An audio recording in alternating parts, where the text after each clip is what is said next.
Ես ցանկանում եմ պատմել, թե ինչպես եմ դարձել Աստծուն։ Փոքր վկայություն է, բայց ինձ համար այն շատ զորավոր է։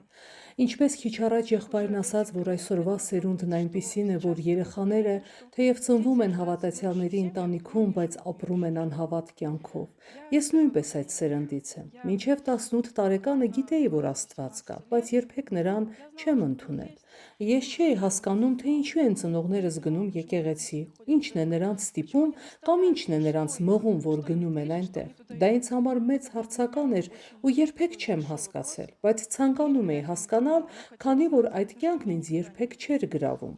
10-ից 11-րդ դասարաններում, երբ տեղափոխվել էի արդեն մասնագիտացված դասարան, ես մտերմացա մի աղջկա հետ, ով ինձ վրա շատ վատ ազդեցություն ունեցավ։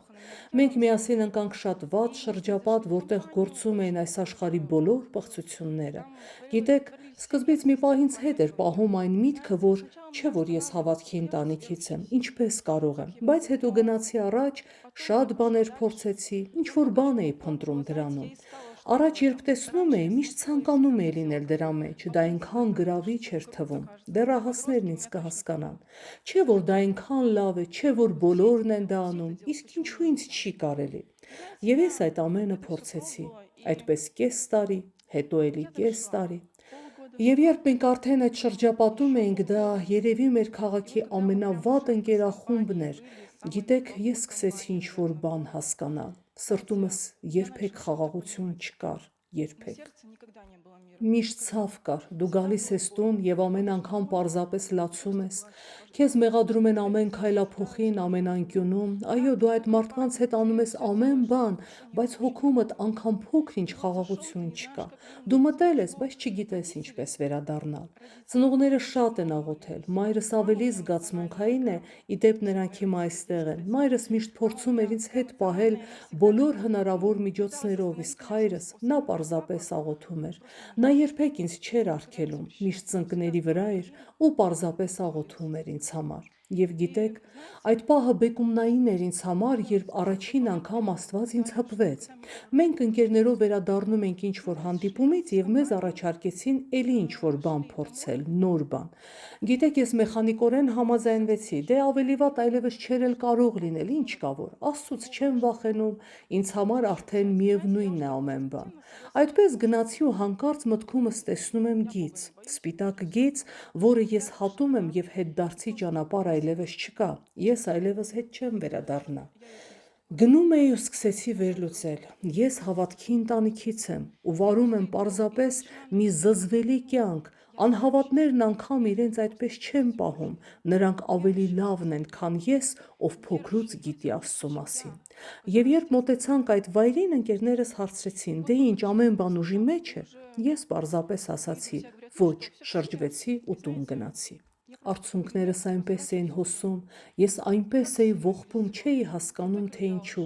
Ես որոշում չէի կայացրել, որ գնում եմ Աստծո հետևից։ Ոչ, չկար նման բան։ Պարզապես լացում էի իմ ապրած սարսափելի կյանքի համար։ Ինչպես կարելի է այդպես ապրել։ Ինչպես կարելի է այդպես պահել ինքդ քեզ։ Ես շատ վատ էի զգում ինձ ծնողներիս, ընտանիքիս համար, որ նրանց անընդհատ դավաճանում եմ։ Դա իրականում շատ ցավոտ էր։ Եկա տուն ու թեև փոքրիկ, բայց այնուամենայնիվ որոշում կայացրեցի։ Սկսեցի հեռանալ այդ շրջապատից, մարդկանցից։ Դա տևեց կես տարի։ Դա դժվար էր ինձ անել, քանի որ իմ դասարանն ամենացուցամոլն էր դպրոցում, ու եթե ես հեռանայի միանգամից, ապա նրանք շատ ուժեղ կսկսեին ծաղրել ինձ, հալածել։ Ես այդքան ուժեղ չէի, որ պարզապես հեռանայի նրանցից։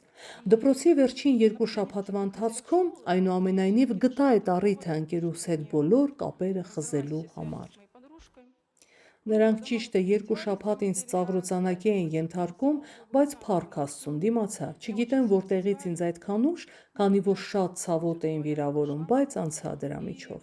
Դպրոցից հետո արդեն պետք էր ինչ-որ տեղ ընդունվել։ Աստծո մասին մտքեր ինձ մոտ այդպես էլ չծագեցին, ինչպես ապրում էի մինչ այդ, այդպես էլ շարունակում էի ապրել։ Երբ գնացի փաստաթղթերս հանձնելու, այնտեղ շատ մարդիկ կային։ Նկատեցի մի աղջկա, գիտեք, հավատացյալները միշտ են տարբերվում, ոչ միայն արտաքինով, կարող է նաև դեմքով, հոգով։ Ես դեռ հավատացյալ չէի ու չէի հասկանում, թե այդ աղջկա մոտ մոտ ինչն այնպես չէ։ Մտածում է ինչ տարօրինակ աղջիկ է, իսկ երբ մայրս ասաց, որ նա հավատացյալ է, այսպիսի միտք՝ Տեր Աստված, ես ցանկանում եմ հանրակացարանում նրա հետ ապրել։ Ես հասկանում եմ, որ դա իրականությունից չի բխում, քանի որ մենք դեռ նոր էինք դիմում գրել եւ չգիտեինք որտեղ կընդունվենք, հետո ինչպես պետք է գրանցվենք, ու ես մոռացա այդ մասին։ Հետո այնպիսի հնարավորություն եղավ, ինձ առաջարկեցին քրոջս հետ գնալ հոգևոր ճամբար, որը մեր եկեղեցունը չէր, մեզանից շատ հեռու էր, բայց չգիտես ինչու համաձայնվեցի։ Եվ գիտեք, այդ ճամբարում էր նաև այն աղջիկը, նա գտավ ինձ, մոտեցավ եւ առաջարկեց գրանցվել նույն խմբում, որպեսզի մեզ միասին տեղավորեն։ Եվ փառք Աստծուն, մենք արդեն երկրորդ տարին է, ինչ միասին ենք։ Դա իմ կյանքի առաջին հրաշքն էր։ Ես չէի կարող հավատալ, որ իմ այդ փոքր կարիքին, անգամ ոչ թե կարիքին, այլ մտքին կարող էր պատասխան տրվել։ Այդ ժամանակ սկսեցի մտածել, որ Աստված կա, ու հաջորդ օր աղոթքի ժամանակ վերստին ծնվեցի։ Ես առաջին անգամ համարձակվեցի Աստծուց ներում խնդրել ամեն բանի համար, գիտեք, երբ շատ եք մեղանչում, հետո շատ սարսափելի է գալ Աստծու մոտ, ամոթալի է, դու անգամ այդ մասին մտածել չես կարող, բայց տեսնելով, որ Աստված ինձ պատասխանում է, չնայելով թե որքան մեղավոր եմ, ես սկսեցի ապաշխարել, որքան որ կարողանում էի, եւ երբ վերստին ծնունդ ստացա, այդ օրվանից հետո այլևս մեկ օրով անգամ չեմ վերադառնա նախկին կյանքին, կյանքս ամբողջությամբ փոխվել է, ամբողջությամբ սկզբից մինչև վերջ։